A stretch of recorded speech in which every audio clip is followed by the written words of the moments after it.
In the You lab. know, through the laptops, I can see that you were all in the dark and waiting. Yes. How was the night? Is everything good? It was good. Did you have a good evening? Nice. How was the guest with you this morning? It's good discussion we had and a good discussion discuss about several issues, reporting. We use the guest speaker time of that discussion. Very nice. So you were able to discuss the safeguarding issues when working with children. But you will add, yes, you will add more from your experience and perspective because there is a difference in editorial policy one media to the other media. In the context of Ethiopia, of course, safeguarding is like another concept of minimizing harm. Similarly, in Ethiopia, it's not that much advisable to hide the names of the people, the names of the children in the location. Of course, it allows some spaces when it gives anonymity is allowed in special occasions. When you see that the AMA or Amara Media Corporation editorial policy, anonymity is advisable only getting permission from the editorial board. Otherwise, it's not allowed to hide the names, the places, and identities of the interview. But that's very interesting, Ayele, because then we can, you know, we had that question that came in previous courses and in the mentoring, that you remember. Yeah. You know, so we will be able to discuss that more and see, because there are also some international guidelines with working with children. So we can we'll be able to discuss that, you know, a bit later on when Chris and Jane are coming on the program, because basically what's you know, the international guidelines, they tend to say that in the case of children, we need to hide their identity, and we need to find a way that they cannot be recognized and they cannot be traced. And I know that there is a basic principle in journalism, and that's not only in Ethiopia, elsewhere as well, to always name the people, name the source, unless it's very dangerous for them.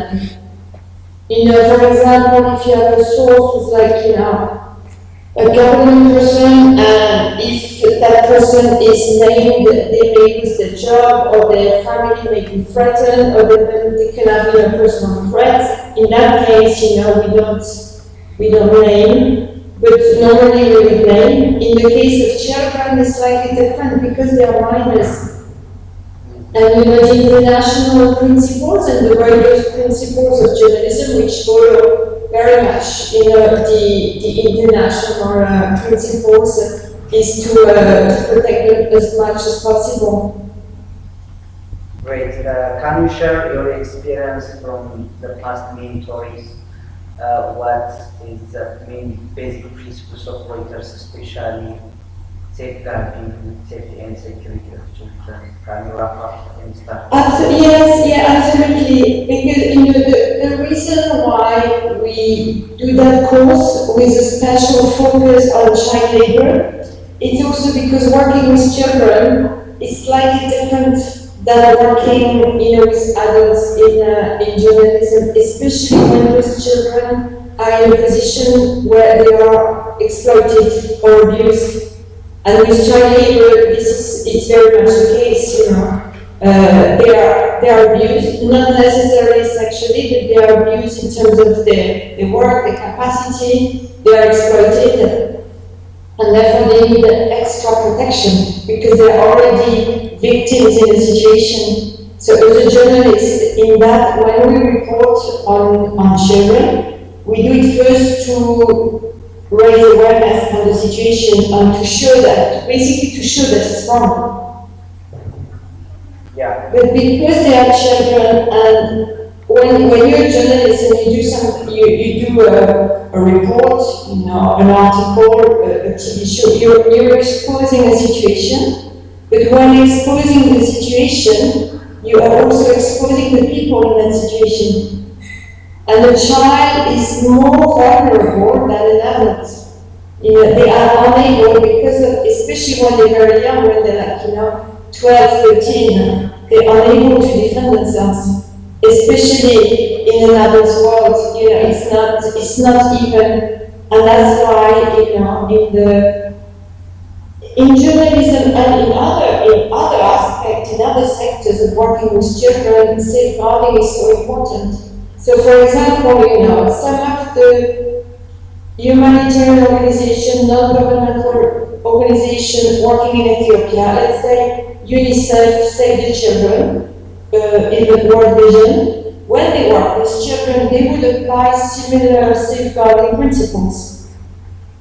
So, for example, they will never be alone with a child in a room. They would try to protect their identity as much as possible.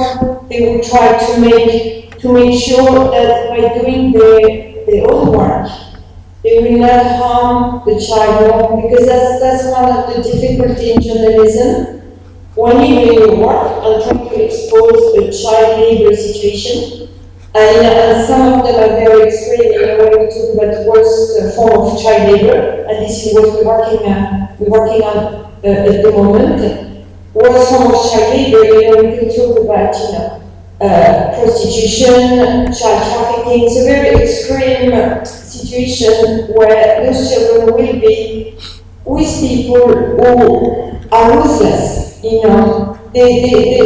prepare to do anything to protect their own little world, and that's and that's why safeguarding is so important in that case.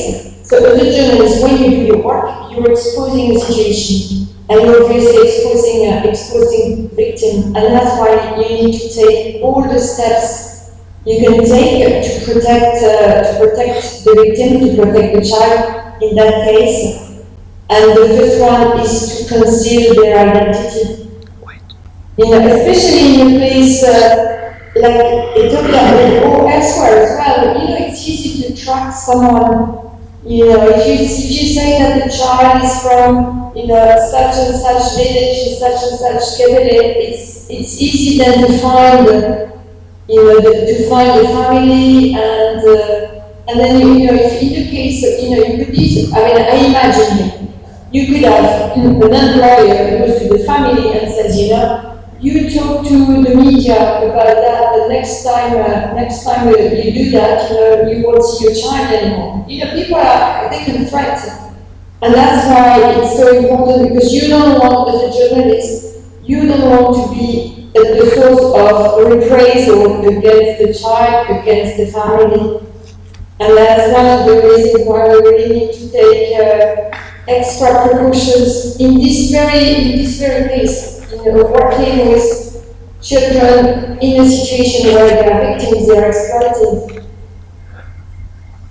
Great. I think safeguarding issue and safety and security, in our experience from previous mentoring mentees, you are ordering them, especially getting permission from parents are important before entering the children. I think we do not have that kind of experience. We have. ልጆችን ስናደርግ ቤተሰብ መስፈቅዳል ከእነሱ ጋር ካላስጠበቃቸው ካልተገኙ አይቻልም። And the other one is never ever interview without their relatives close and without their parents. ቤተሰቦቻቸው ከጎናቸው ከሌሉ ማድረግ ትንሽ አይቻልም። Can you add more? That points expand details and Yeah, of course, thank you, Ayele. And it's actually very good that we were doing the mentoring together, because you were also in a position to see the differences. Okay, so the reason why we need to ask permission to interview a child, sorry, it's because they're minor. When, as a journalist, when you interview or you speak to an adult, you always have to say that you're a journalist. You can't just, okay, their situation. If you can't interview someone, you always present yourself as a journalist. So the people, they know, they speak on the record, and they know they will be exposed. So they can choose what they say, what they don't say. In the case of a child, they don't know. So if you ask a child who's 12 or 13, can I interview you? They don't fully understand what it means. You know, they say, oh yes, great, I'll be on YouTube.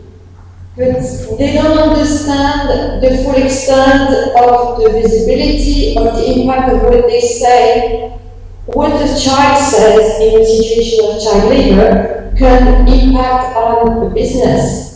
You know, and the child will not understand that. So that's why, for protection's sake, we always have to ask an adult, you know, to permission. I mean, just think about your own child. If someone comes, if a journalist comes to your own child, it's like 11 and 12, and say, "Oh, can I interview you?" And then you see your child on TV and you didn't know, you wouldn't be happy. You would say, "Oh, you have to ask me." You know, permission to talk to my child. It's my job to protect the child. It's my responsibility. It's not a job, it's a responsibility, it's a duty. And that's one of the reasons why, you know, we really say we have to ask permission. Also, the second reason, beyond the protection of the child, is also the protection of yourself as a journalist. Because if you do a report, you interview children without permission, you release the report, you could be criticized as a journalist, you know, and people could come to you and say, listen, I never gave permission to talk to you, I never gave permission to be interviewed. You frozen, we're okay? Yeah. Okay. So it could backfire on you, and then you could be held responsible. And people would say, okay, that's bad journalism because, you know, you talk to people and they don't know that they're talking to a journalist, you're stealing the information from them. So that's the second reason why we ask permission. So there was that one, and the other point was not being alone. Is that right? Yeah. The second point is when the time of interview with children, it's important to accompany with their parents. Exactly. So we say, okay, and that's it's a little tricky or complicated with the parents because sometimes, and that's why you have to assess it as a journalist. The principle number one is that you need to be with another adult. And why is that? Because if you're in a room alone with a child, and after you do the interview, the child says, "This journalist tried to abuse me." You have no ground, you know, it's very hard to defend yourself because it's your word against the child's word. So it's, you know, protecting your job as a journalist as well, so you don't get criticism after. You know, saying, well, he was alone in the room, or she was alone in the room with the child. He forced the child to say that. You know? They gave the child food, and then the child said whatever they wanted. You know, you could have this kind of criticism coming to you, and that you don't want that as a journalist. You want to show that you are impartial, you are independent, and you are objective. And this is the reason why, you know, we say when you interview a child, be with the parent. In some cases, or be with a teacher, be with a social worker. And why we say teacher, social worker? Because in some cases, with the parent, it can be difficult because when the parent, they send the children to work. In some cases, the family, they send the child to work when the child is 12 because they don't have any money. And they think, they do it in full innocence, they think it's good. They think school is a waste of time, the child is now 12, 13, he could get a job and contribute to the family. And sometimes they don't understand the value of education long term. So if the parent is in the room with the child, it's harder for the child to speak openly and to explain the situation. You know, so that's why we say, in some cases, you know, like we had a case, you know, you remember that there was a case, who was it, who did that report? It was that girl in Gondar who had worked for a family and she was treated really badly, and then she she managed to leave, and her father, took her out. Her father was really involved in getting her out of the situation, and then she went to live with her sister. So in that case, the father was really involved and wanted her out of the situation. Okay, and that was quite extreme. So in this case, she can be there talking with the father. In other cases, you have families who still think it's good that the daughter is working with a family, or that the son is working on a chat farm. So in that case, maybe it's good to go with a social worker, or maybe a teacher. Someone independent. It's always hard to gauge, because you can bring a police officer, and then who's correct, who's not correct. You also need to gauge the situation locally and understand, the dynamics underneath that are happening. As we were saying, sometimes you have a situation, okay, I invent, but a factory owner can pay the local, government officer to get a license, can pay the police to close his eyes on child labor. You can have that kind of situation. So that's, of course, as you know, it's your job as an investigative journalist to try to find out. So when you understand the situation, who's the best person to be there with the child. It's complicated sometimes. It's case by case also, but the rule is never be alone with a child. Yeah. It makes your report stronger because there is a witness.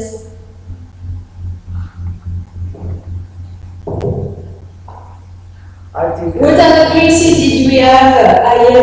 Because I'm trying to think in the mentoring, because we had some really good examples. Yes, there is a good example. So if you are looking for the certificate in the mentoring group, 5 best idea or proposal presenters will continue with much more knowledge. If Dominic is your mentor for the future, they will actually continue to select the out. So that you are also to Dominic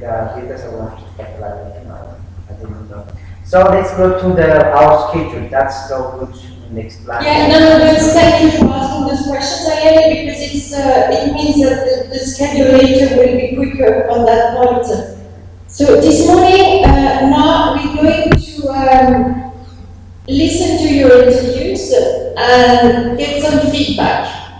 And I heard that some of you, they even already put music in the background and all that.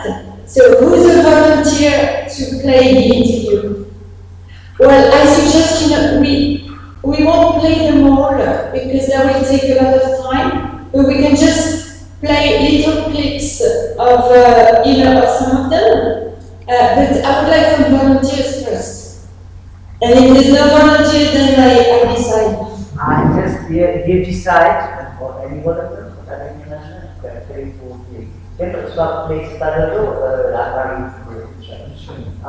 Just you decide it.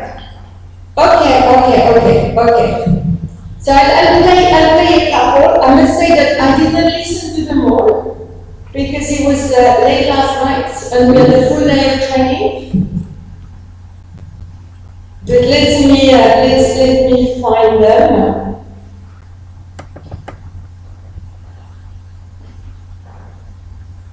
Okay, wait a second.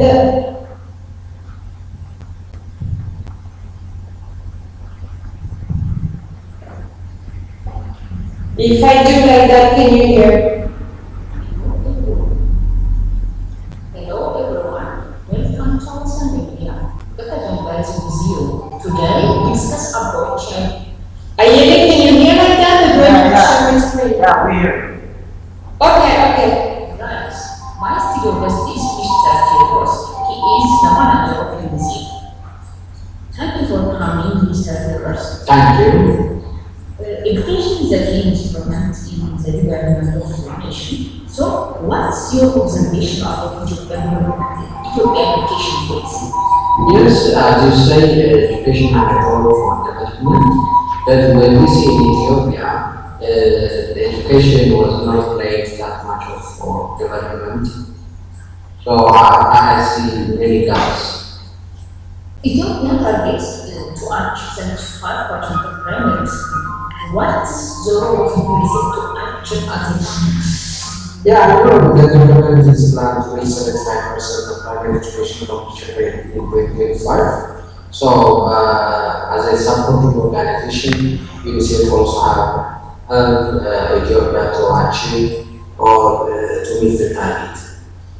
How to improve quality education in Ethiopia?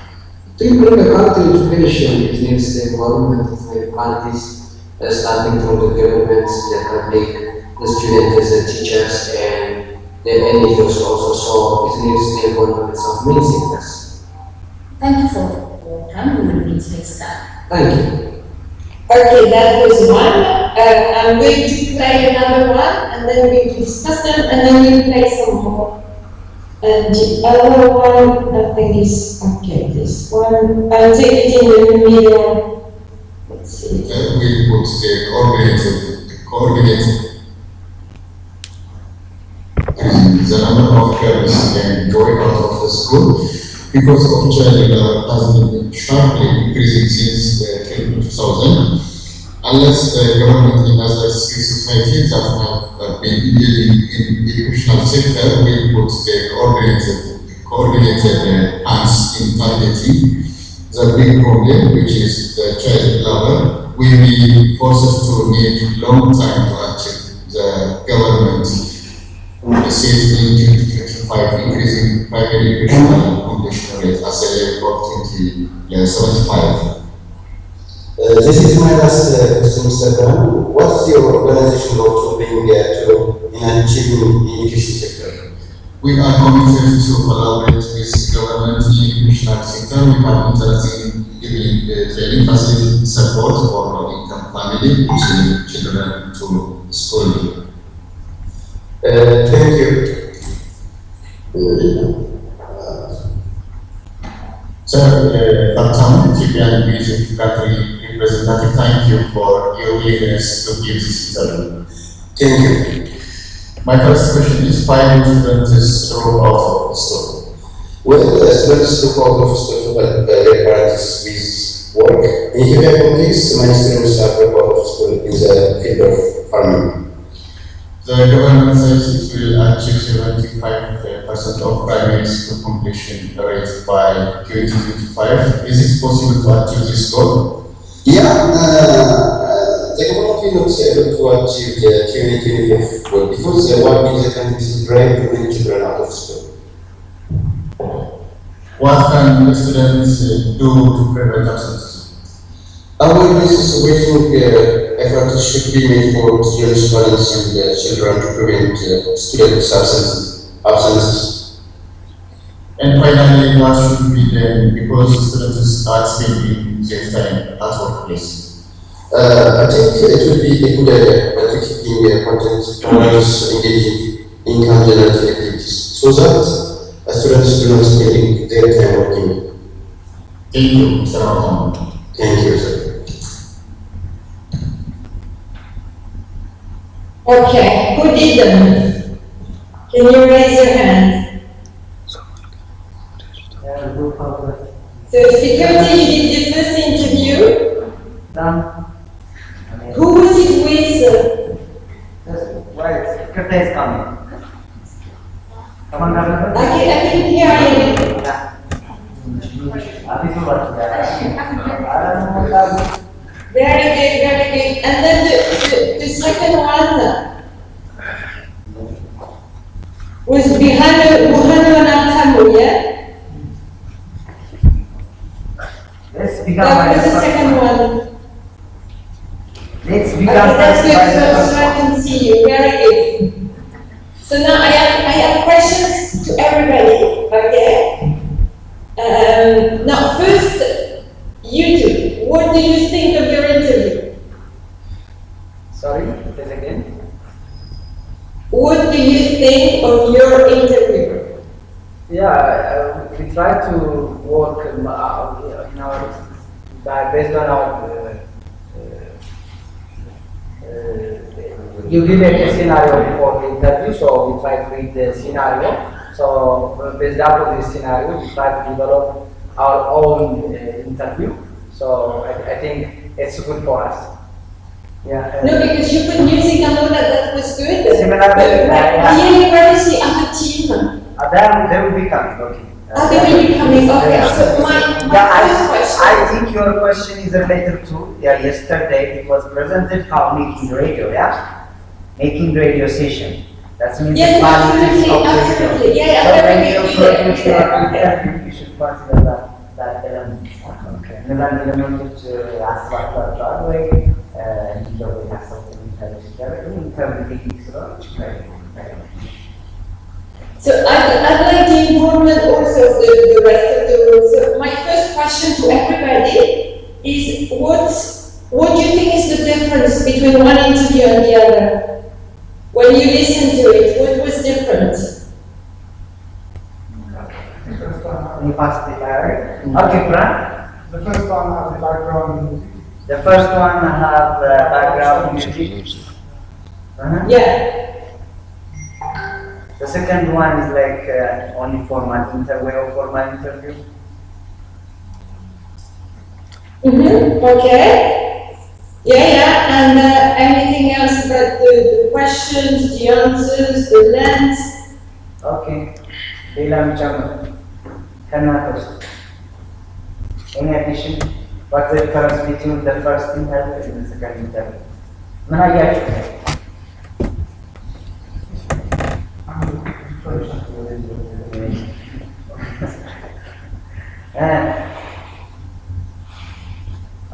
Did you think they were engaging? Did you want to listen?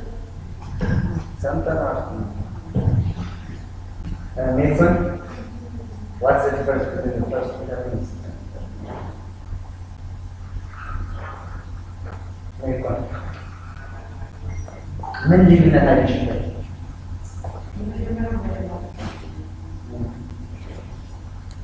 And the first one is not audible that much clearly.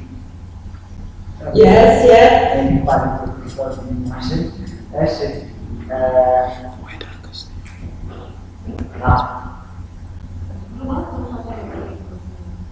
Okay. Yeah.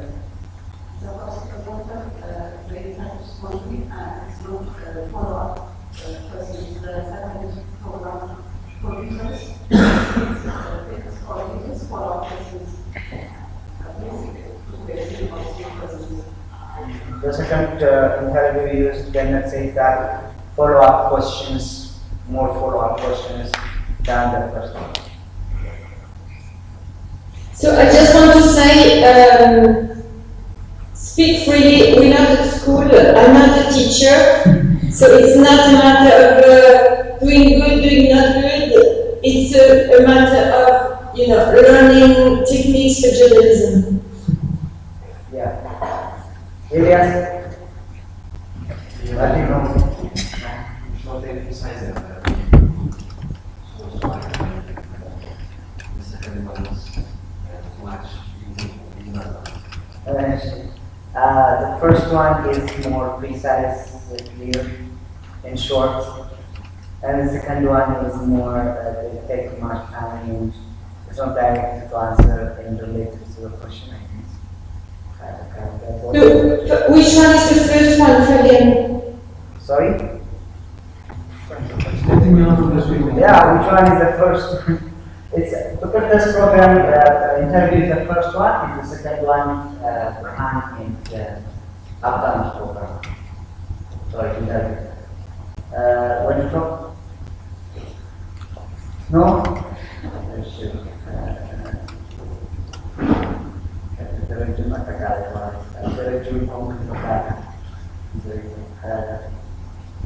Your one?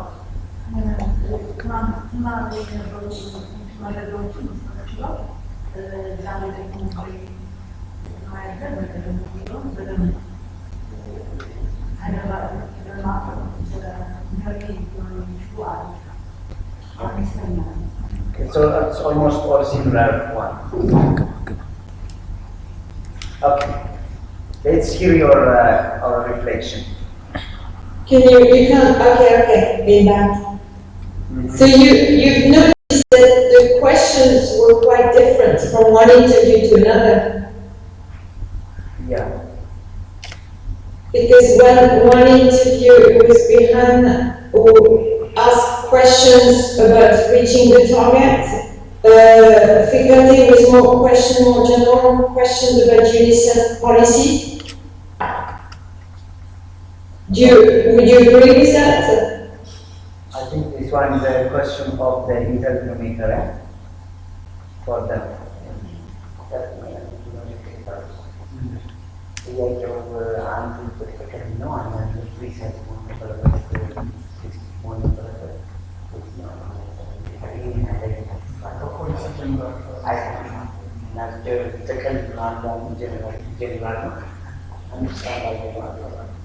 Okay, we try to generalize because we are asking the UNICEF organization leader the opinion of the person because general Ethiopian education system because UNICEF is a supportive international organization for Ethiopian government. So he knows like independent person, independent organization, he knows what is opinion about Ethiopian education.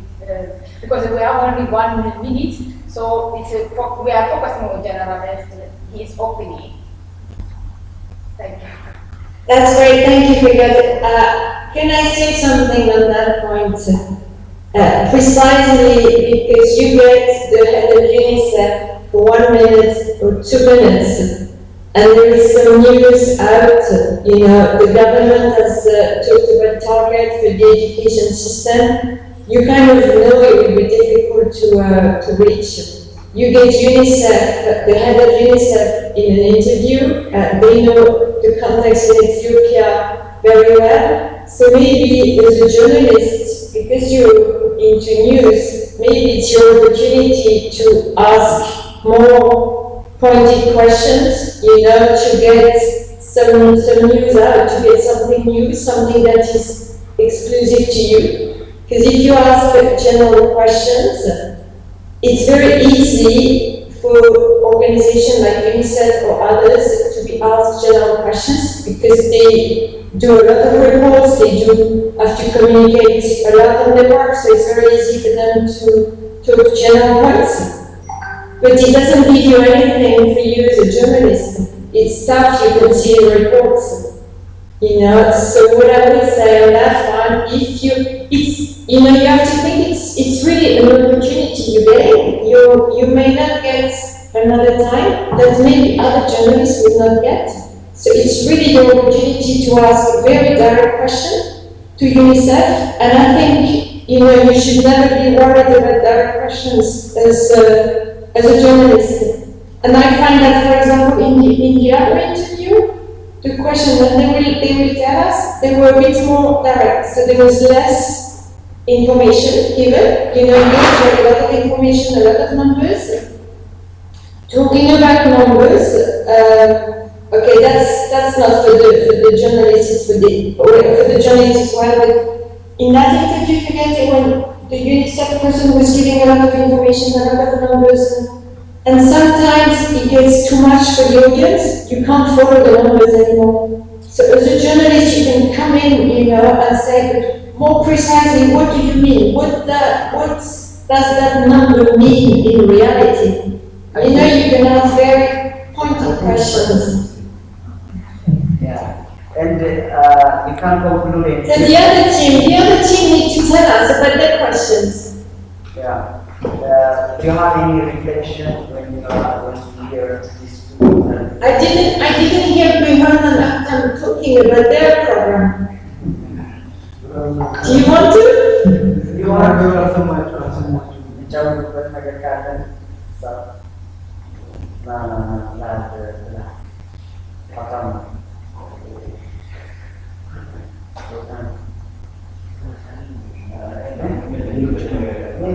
Maybe others, if they are anyone from perspective.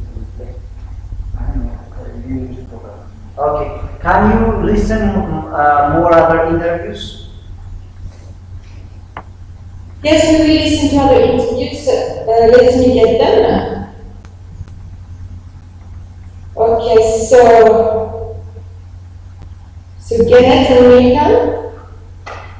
Janet and Media. Today we discuss on child abuse and school power. I have a guest for this program, Mr. Plan from UNICEF. Mr. Plan, welcome to this program. Thank you. According to the current report in Ethiopia, primary education completion rate is 64.6%.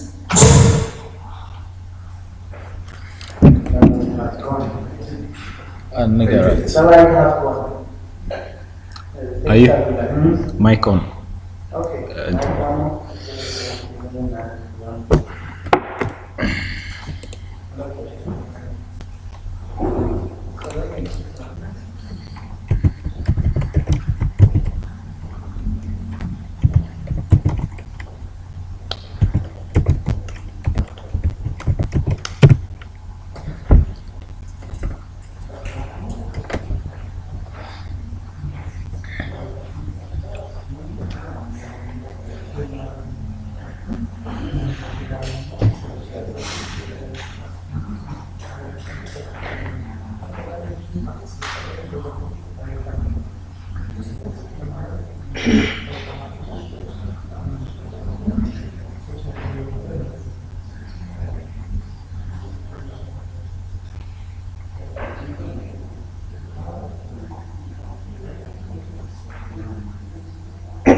Can you hear me? Yeah, now the call is back. Yes? Okay. Can you? Okay, you can see me. Okay. Yes. Thank you. So, Ayele, can you hear me? Yes, we hear you.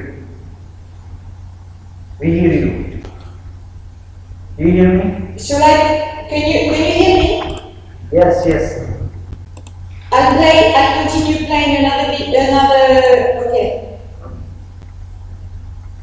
Hello, this is our media. Today we discuss on child abuse and school power. I have a guest for this program, Mr. Plan from UNICEF. Mr. Plan, welcome to this program. Thank you.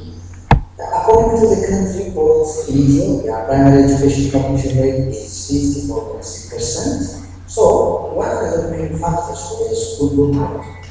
So factors are many, but the most common are also socioeconomic causes like poverty, underdevelopment, child labor abuse, and so on. Is there a direct relationship between child labor abuse and school dropout? Yes, but it's not always true. However, child labor abuse have role for school dropout. Ethiopia targeted to reach 75% of primary education completion rates in 2025. Is this actually? Well, futures proof uncertain, but based on the current situation of Ethiopia, it is difficult to make the comment. Finally, what you suggest, what could be done to minimize child labor abuse and to maximize primary education competition rate? I suggest the government on tackling social problems is a way to specifically working on decreasing child labor abuse, and sometimes it's good to keep up feeding students at the school. Thank you very much. Thank you. I don't know if this is a Okay, so now we're going to play another one, and then we'll discuss them. Thank you for joining us, Mr. Daniels, on our program on child education in Ethiopia. You have been working to improve primary education in Ethiopia for so long, but still the uneducated children number increases. What is the reason for that? Thank you for inviting us. It's not much worse. We make some progress. The children who join school increases for the fast rate. It has slowed down due to political instability in the country and the COVID-19 virus case. Still, it is not that bad. Ms. Milka, thank you for being with us. The Ethiopian government plan to increase the number by 25% to educate health. What should be done to achieve the goal? Thank you for inviting us. There is much to be done, of course. The first one is to address the pervasive out of school problem. The reason children is out of school is because of the child labor. One of the reasons is that. So we, the NGO organization, as well as the government, have to do more on creating parental awareness as well as community awareness. Fighting child labor requires a multi-pronged push, and there is a need to make the people's issue.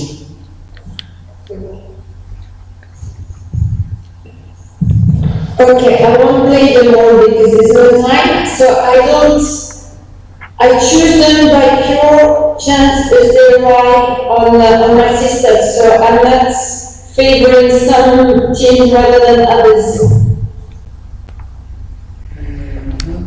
Can you hear me? Because I see the camera starting. Can you repeat? Sorry. Yes, I was just saying, Ayele, that because we won't be able to listen to all of them, I chose them at random. It's not that I favor one team or another, and I'm trying to have women and men speaking. So don't worry if we didn't listen to yours. It's just for the interview. So what do you think? What do you think of those two interviews compared to the others? Okay, I think let's give to the space for the producers. Yes. Yeah. Right. If you can make on and then also if you add more points.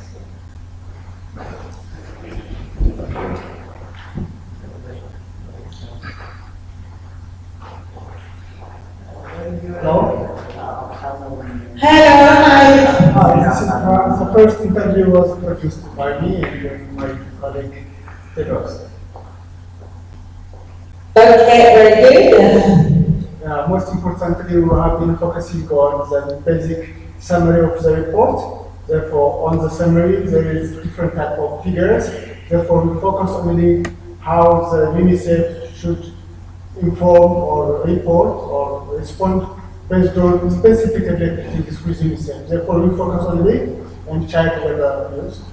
And then how child labor abuse directly or indirectly has an impact on students drop out in art school. Therefore, Yeah, because you. Okay, after. Yeah, no, thank you, because you asked the question, and your question was quite direct, like in the previous interview, you asked whether the target could be achieved, basically, which was the kind of question you would ask. Yeah, as a yeah, go ahead. Yeah, we understood that UNICEF has a direct support for educational empowerment in the country. Therefore, there is everything how we Ethiopia targeted by 2025. Therefore, the report shows that we are still lacking to achieve the main target by 2025. So the UNICEF have the same whether the planned achievement will be succeed or not. So we have also putting some recommendation as a. And do you think, as a journalist, you got the information you wanted? I hope so. So let's listen to your colleagues as well, and then we open the discussion to your other colleagues in the room and see what they see in terms of the difference between the two. Okay, thank you. Okay, it's Milcon. On our point of view, we would like to include on that 90 seconds on why the school dropouts increase and how to improve that. We want to focus on that. So I think. Yeah, because you had the question, many of your colleagues, some of your colleagues, we heard they asked the question, can the government reach the target? You asked the question, which I thought was interesting, what can be done to reach the target? What can UNICEF do to reach the target? Which I thought was good because you speaking to UNICEF in particular, and you're asking them, if they can do something in support of that target. What do you feel when you listen to your interview? Do you feel you got the information you wanted? Our report is focused on the interviews. The first one is what is the reason to achieve the entire goal. The second one is to focus on which means of solutions to achieve the intended goal. Because the initiatives focus on creating awareness and to aware the societies and other government bodies about legal grounds. Okay, yeah, that's good. I must say that, okay, it was a little bit difficult for the person who was UNICEF because you have to invent a little bit of the information. But the reason why we do this exercise as well is very much to look at the questions, and to show that if you have direct questions, you get more information out. And I'm talking generally, I'm not talking about your report here, because you got some very pointed questions as well. What I'm saying is that the more direct the question is, the more likely you're going to get information out because the person who's being interviewed has to answer something precise. If the question is very vague, then you open the way for the interviewee to say something really vague, and that's not good for a journalist because it's not news, so what can you do with it? And that's what we can see in this exercise. Any other comment in the room? Ayele? Yes, thank you. Milcon again. Dereje will add more what are the main typical parts of interview taking from the experience of the radio journalism department. So that's good one. Okay. Hello, Dereje, how are you? I'm good. Nice to see you again. Okay, thank you very much. I want to add some points regarding the exercise. Generally, they are produced in good way, but I have some comments.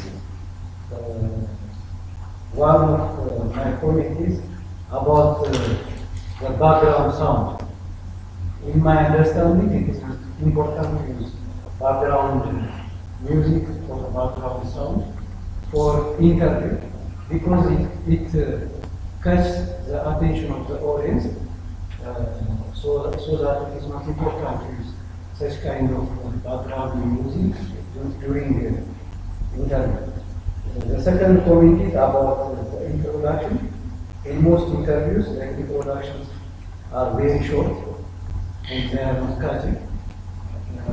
Some of the introductions are just telling, they are telling you just about the person, his name, and his title. but it is better to use to add some information about the expert. So this must be one is the problem that I understand from the clips, and the other point is most of the interviews at the beginning and at the end, they are the same. Just they are saying thank you and come. But it is to be better to add some pointers or to summarize the main pointers from the interview. And it is better to add also some ideas for the future. For the other hand, the clips from mail call in I think areas they are working, their production is good because they have a good introduction with more explanation, and they have also a follow-up question.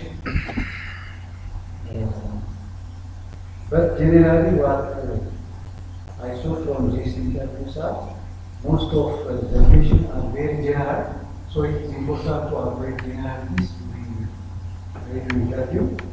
And it is better to think about the audience and the medium. Radio is friendly medium, so that think about how we communicate with our audience with simple language, with spoken language. But I saw from the interviews some are just like their sound and their tone is just like reading from the paper. So that is not good. And their pace in some are not relaxed during the interview because audience can sense our audience can sense our feeling just by hearing also. So it is important, it is important to relax during the interview. Any more point, because I'm looking at the time and we're going to have to start the next session very soon. So I just wanted to conclude. Just to add one last point. Yeah. It's better to think and think and think about the introduction part. Because if our introduction is full and boring, the audience can't listen anything about our program. So it is like a hook. A hook can catch a fish from the river. So that for radio journalists, our hook is our introduction. So that think about our introduction. Thank you very much. Thank you very much, Dereche. And you're right, this is what Jane was talking about yesterday, about the hook, the introduction, the first few words. And they were very valid points, and you have very valid points about the music background in terms of interview, the voice animation. But we're going to look at that later. This is a little too early to consider those points because what we asked was just an interview with the UNICEF or UNICEF manager, and you had 90 seconds, a minute and a half to do the interview. So the whole point was about, the type of questions. The whole point was about how you're going to get the information out, how you're going to get some news out of an interview that you've been granted, and you're the only one. So it's quite exceptional as a journalist to get it. So we're looking more on the type of question, and I know that some of you, they have the music and all that, so it's great. But at the moment, that's part of a radio package, and that is something we're going to look at later. What we want to concentrate here is really, the questions, the type of questions, and how you manage to interview with someone, how with your questions as a journalist, you're trying to get as much news and information out. because of course, you know, for any journalist, the best thing that can happen during an interview is to get a scoop, to get some information that the competition doesn't have. And sometimes that can happen even in an interview that seems quite routine about a report or about, you know, a news release. Sometimes by asking the right question at the right time, you get a piece of information that your competition is not getting, or that you're the first one to get. And of course, you know, journalists, as you know, you live in a competitive world, so you always look at what other journalists are doing, and if you get the news out first, it's better for your news outlet. So that's what we were looking at in doing that interview, to catch something that, you know, is newsworthy, new, or that is very impactful. It's also a way to get, you know, a good quote, or some, you know, some soundbite that you can then use in a radio program, unless the interview is live. So if the interview is live, then it's different, because you can't edit after. So then in that case, yes, as you said, you do a brief introduction, because you don't want to waste your airtime on introductions. So it has to be very brief, you know, very short, very clear, and then straight into the interview, because time is the essence there. Any questions on that? Because I think we're going, in a minute, we're going to start our next session, Ayele, is that right? Yes, yes. I'm sorry we didn't play all the interviews, but you know, we'll take turns so that everybody can participate. No problem. Due time restriction. Thank you. Please pause. So you have your coffee break earlier, is that right, Ayele? It's like 11:20, but we have 20 minutes for coffee break. So are you happy to take a break now, or do you want to listen to the other interviews? Sure, absolutely. We can take a break now. Okay, okay. Thank you. Okay, so have a good break, and we'll see you in like 10-15 minutes. Yeah, 15 minutes. After 15 minutes, we'll be back. And if you want to listen to the other interviews, and really I didn't choose, it was completely random. Okay. Asam ketika anak-anak anak sekarang ada dalam proses search dan itu belajar menata seperti certifikat atau kamera dengan ada mungkin certifikat perlu zat nama Nice. Have a good coffee. Okay, thank you.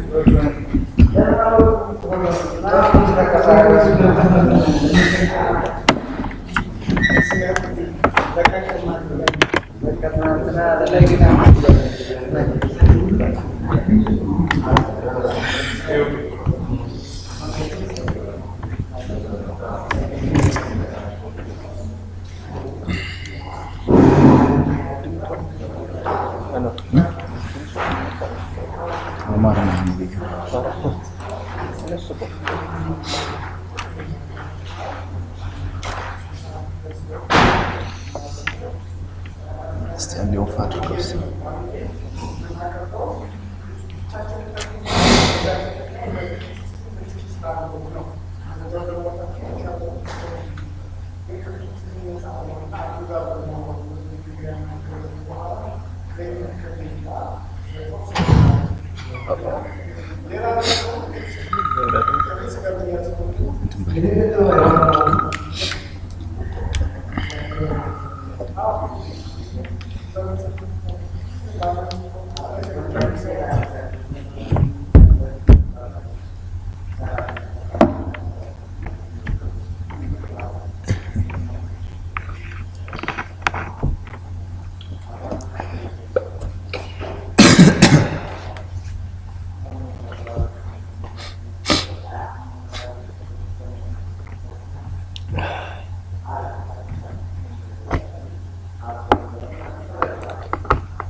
Then, that's all tomorrow.